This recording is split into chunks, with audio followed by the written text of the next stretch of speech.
ಕೈ ಮುಗಿತೀವಿ ಸರ್. ಎಲ್ಲ ನಾವು ಸುಟ್ಟು ಬಿಟ್ಟು ಊರಿಗೆ ಹೋಗಕ್ಕೆ ನಮ್ಮ ಮನಸ್ಸಿಲ್ಲ ಸರ್. ಓನರ್ ಕರ್ಸಿ ನಮ್ಮ ಪರಿಹಾರ ಇಸ್ಕೊಡಿ.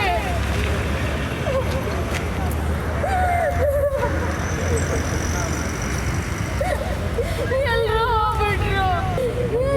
ಎಲ್ಲ ಬಸ್ಸಲ್ಲಿ ಇರೋರು ಎಲ್ಲ ಹೋಗ್ಬಿಟ್ರು.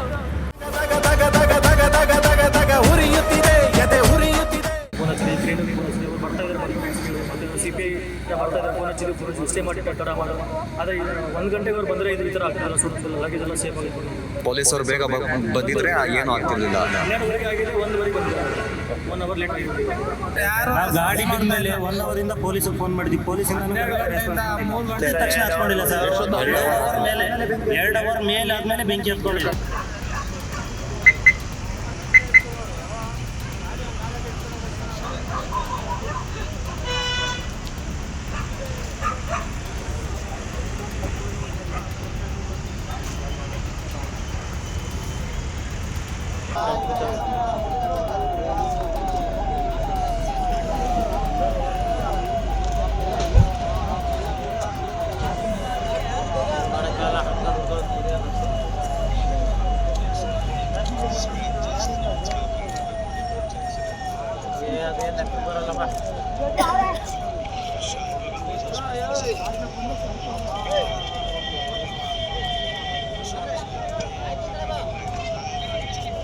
पानी पकड़ छोटो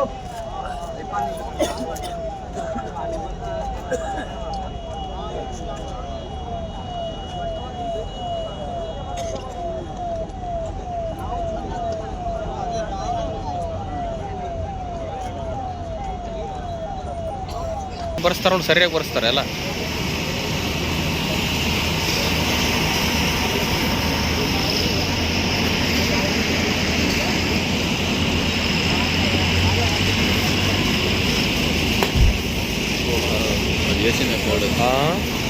ಈ ಎಲ್ಲ ಆಯಿಲ್ ಇರ್ತದಲ್ಲ.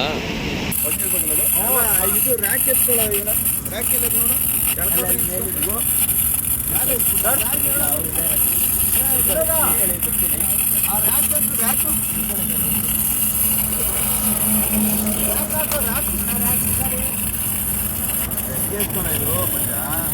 ಸ್ಪಂಜ್ ಇರ್ಬೇಕದು.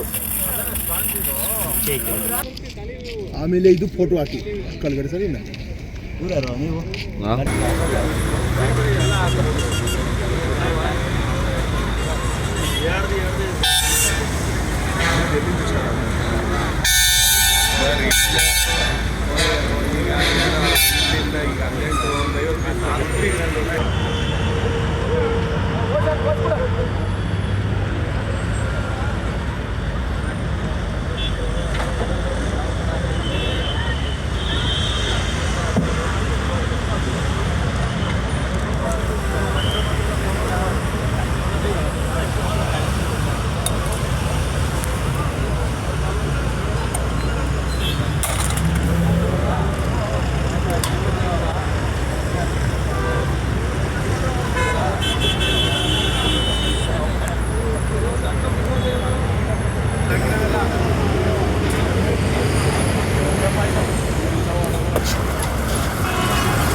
ಇದು ಇವ್ರದೇನಾ ನಿಮ್ದೇನಾ ನಮ್ಮ ಬ್ಯಾಗು?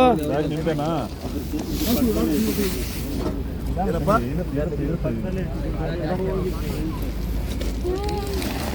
ಇದೇ ಬೆಂಗಳೂರು ನಿಂತು.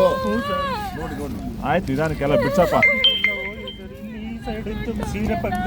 ತೆಗಿಯೋ ಆಯ್ತು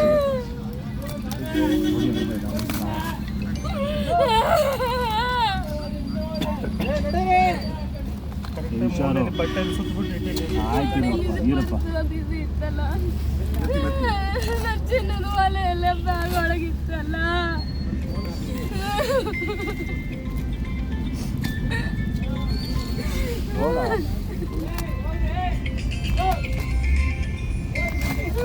ಏನು ಒಂದೊಂದೇ ಲೇಯರ್ ಒಂದೊಂದೇ ಇದೆ ಅದೆಲ್ಲ ಅಂಟ್ಕೊಂಡಿರುತ್ತೆ.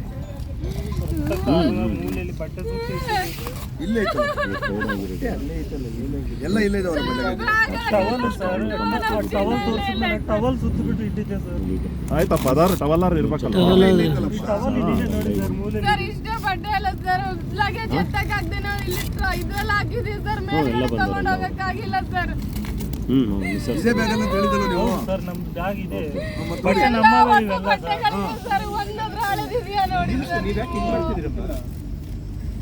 ಎಲ್ಲಿದೆ ಅಂತ ಕೇಳಿದ್ರೆ ಸರ್ ಎಲ್ಲ ಸುಟ್ಟು ಬೂದಿ ಆಗಿದೆ. ಅಲ್ಲಮ್ಮ ಹುಡುಕ್ತಾ ಇದೀವಿ ನೋಡ್ರಿ ಎಲ್ಲಿ ಇಕ್ಕಿದ್ರ ನೋಡ್ರಿ ಅಂತ.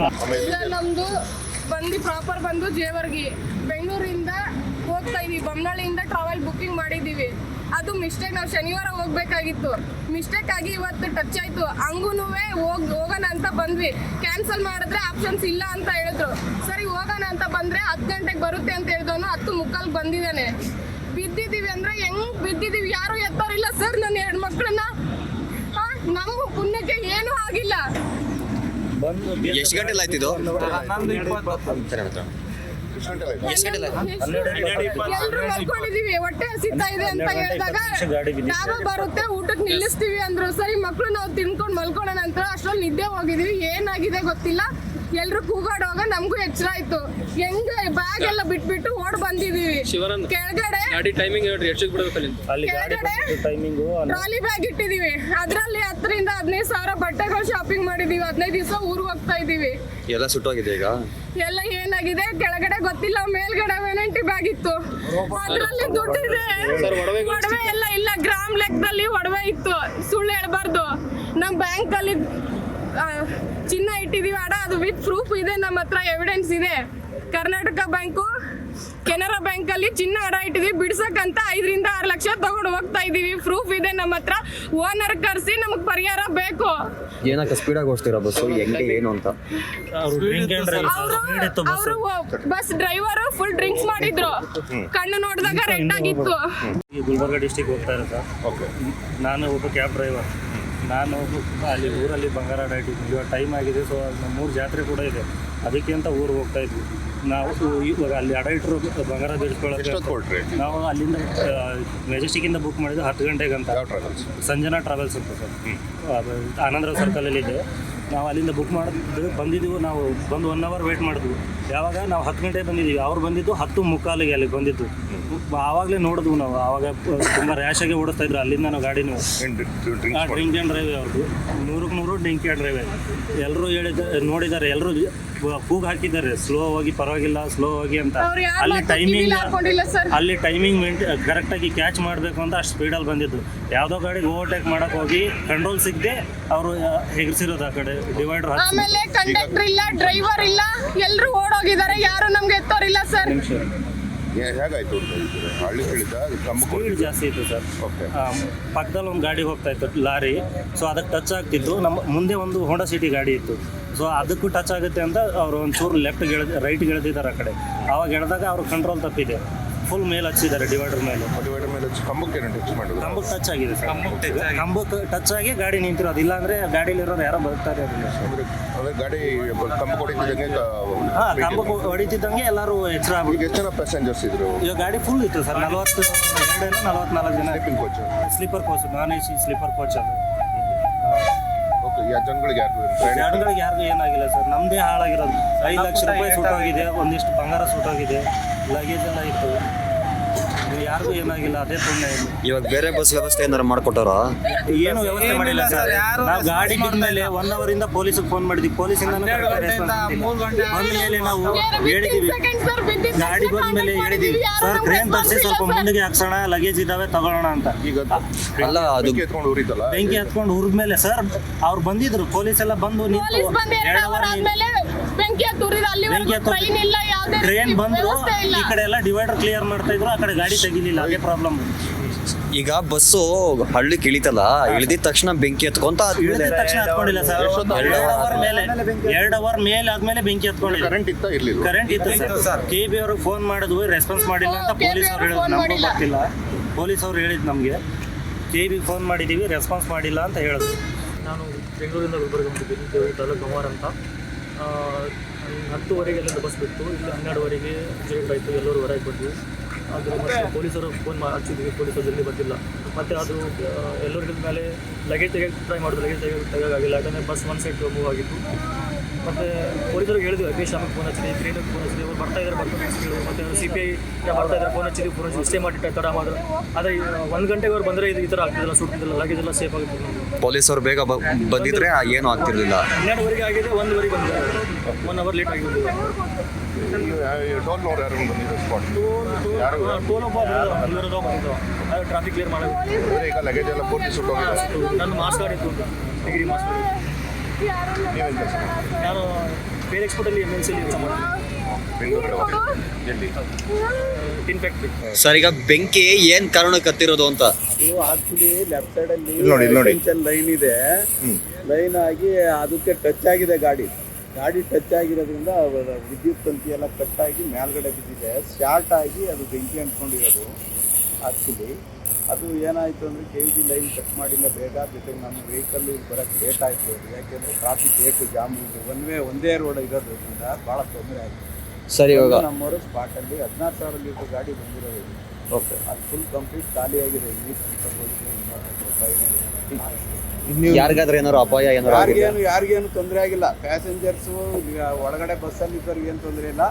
ಲಗೇಜು ಸುಟ್ಟಿದೆ ಅಂತ ಹೇಳ್ತಾ ಇದ್ದಾರೆ, ಎಲ್ಲ ತೆಗಿಯೋಕ್ಕೆ ಪ್ರಯತ್ನ ಮಾಡ್ತಾ ಇದ್ದೀವಿ. ಒಡವೆ ಇತ್ತು ಅಂತೆಲ್ಲ ಲಗೇಜ್ ಹೇಳ್ತಾರೆ. ಎಲ್ಲ ಮೇಲೆ ಇತ್ತು. ಮೇಲ್ಗಡೆ ಓಕೆ, ಸಂಪೂರ್ಣ ಸುಟ್ಟೋಗ್ಬಿಟ್ಟಿದೆ. ಬಸ್ ಮಾತ್ರ ಹಿಂದೆಗಡೆ ಬ್ಯಾಕ್ ಸೈಡ್ ಎಲ್ಲ ಕಂಪ್ಲೀಟ್. ಈಗ ಎಷ್ಟು ಜನ ಸಿಬ್ಬಂದಿಗಳು ಬಂದಿದ್ರು ಸರ್? ಅವ್ರು ಇವಾಗ 8 ಜನ. ಈಗ ಈ ಸ್ಟೇಜಲ್ಲೆಲ್ಲ ಒಳಗಡೆ ಎಲ್ಲ ಸೀಟ್ ಏನೇನು ಬೇರೆ ಏಟ್ಗಳಾಗಿತ್ತು? ಯಾರಿಗೇನು ತೊಂದರೆ ಆಗಿಲ್ಲ, ಮಕ್ಳು ಏನಾದ್ರು? ಯಾರಿಗೂ ಏನು ತೊಂದರೆ ಇಲ್ಲ, ಎಲ್ಲ ಸೇಫ್ ಆಗಿದೆ. ಒಡವೆ ಇತ್ತು. ಅದು ಬೆಂಕಿ ಅಂಟ್ಕೊಳಕ್ಕೆ ಸ್ವಲ್ಪ ಸಮಯ ಆಗಿದೆ, ಅದರಿಂದ ಎಲ್ಲರೂ ಇಳಿದ್ವಿ. ಒಡವೆ ವಸ್ತ್ರ ಇರ್ಬೋದು, ಜೊತೆಗೆ ಲಗೇಜ್ ಇದೆ. ಏನಂತ ನಾವು ಕತ್ಲಲ್ಲಿ ಏನು ನೋಡೋಕ್ಕಾಗೋದಿಲ್ಲ, ಬೆಳಿಗ್ಗೆ ಅದೇನಂತ ಗೊತ್ತಾಗುತ್ತೆ. ಅವ್ರು ಹೇಳ್ದಾಗ ಮಾತ್ರ ನಮಗೆ ಗೊತ್ತಾಗ್ತದೆ ಯಾರು ಅಲ್ಲಿ ನಮ್ಗೆ ಯಾರು. ಸಡನ್ ಆಗಿ ಯಾರು ರೆಸ್ಪಾನ್ಸ್ ಮಾಡಲಿಲ್ಲ ಅಂತ ಪ್ಯಾಸೆಂಜರ್ಗಳು ಆಫೀಸರ್ಗಳ ಮೇಲೆ ಹೇಳ್ತಾ ಇದ್ದಾರೆ. ಕರೆಕ್ಟ್ ರೆಸ್ಪಾನ್ಸ್ ಬಂದಿದ್ದಾರಲ್ಲ ಗಾಡಿ ಸ್ಪಾಟ್ಗೆ. ಅಲ್ಲ, ಈಗ ಅಟ್ಲೀಸ್ಟ್ ನೆನ್ಮಂಗಲದಿಂದ ಇಲ್ಲಿಗೆ ಕನಿಷ್ಠ ಪಕ್ಷ ಒಂದು 15 ಕಿಲೋಮೀಟರ್ ಆಗ್ತದೆ. ಒನ್ ವೇನಲ್ಲೇ ಎಲ್ಲ ಒನ್ ವೇ ಮಾಡಿಬಿಟ್ಟಿದ್ದಾರೆ. ಒನ್ ವೇನಲ್ಲೇ ಗಾಡಿಗಳು ವೆಹಿಕಲ್ ಹಿಂದೆಗಡೆನೇ ಬರ್ಬೇಕು ನಾವು. ಈಗ ಕಾಮಗಾರಿ ಬೇರೆ ನಡೀತಾ ಇದೆ, ಕಾಮಗಾರಿ ಬೇರೆ ನಡೀತಾ ಇದೆ, ಅದರಿಂದ ತುಂಬ ಸಾವು ನೋವು ಆಗ್ತಾ ಇದೆ. ಆದರೆ ಅದು ಯಾರು ಹೆದ್ದಾರಿಯವರು ಬೇಗ ಮುಗಿಸೋಕ್ಕಾಗಲ್ಲ. ಅದನ್ನು ಅವ್ರಿಗೆ ಕೇಳಿದ್ರು. ನಾವು ಬರ್ಬೇಕಾದ್ರೆ ನಮಗೆ ಕ್ಲಿಯರ್ ಇದ್ರೆ ತಾನೇ ಬರೋಕ್ಕೆ. ಯಾವ ಸಮಸ್ಯೆ ಎದುರಿಸಿದ್ರಿ? ಹೌದು, ಸಮಸ್ಯೆನೇ. ಮತ್ತೆ ಈಗ ಫೈರ್ ತಿರ್ಗಾ ಅನ್ಕೊಂತ ಲೈನ್ KB ಲೈನ್ ಇದೆಯಲ್ಲ, ಒಂದು ಪಂಪ್ ಹೆಚ್ಚಾಗಿತ್ತು. ಅದು ಹೆಚ್ಚಾಗಿ ಬೆಂಕಿ ಈಗ ಡ್ರೈವರು ಕ್ಲೀನರ್ಸ್ ಯಾರು ಎಷ್ಟು ಜನ ಇದ್ರು? ಪ್ಯಾಸೆಂಜರ್ ನಾವೊಂದು 40 ಜನ ಇದ್ದ ಸರ್. ಇನ್ಸ್ಟೆಂಟ್ ಆಗ್ತಿದ್ದಂಗೆ ಡ್ರೈವರು ಇಲ್ಲ, ಕ್ಲೀನರು ಇಲ್ಲ, ಓಡಾಗ್ಬಿಟ್ಟು ಅವರು ಗ್ಲಾಸ್ ಎಲ್ಲ ಕಾರವರೆಲ್ಲ ಬಂದು ಅವರು ಗ್ಲಾಸ್ ಎಲ್ಲ ತೆಗ್ದು ಎಲ್ಲಾನು ಕಿಟ್ಕಿನಾಗ ಇಳಿಸ್ಕೊಂಡವ್ರು.